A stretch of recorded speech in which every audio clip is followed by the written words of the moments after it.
आपण ज्या व्यक्तीला कॉल केला आहे ती आता दुसऱ्या कॉलवर व्यस्त आहे. हॅलो, कुणाला बोलत होती ग? काय रे तुझी कटकट?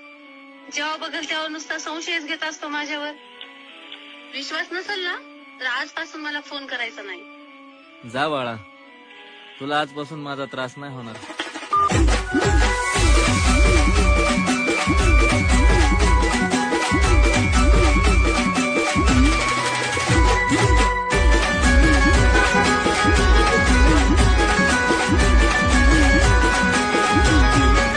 प्रेम भरलं ग तुझं आता मन भरलं ग तुझं. प्रेम भरलं ग तुझं आता मन भरलं ग तुझं. गद्दारी करून तू म्हणती गद्दार मला, गद्दारी करून तू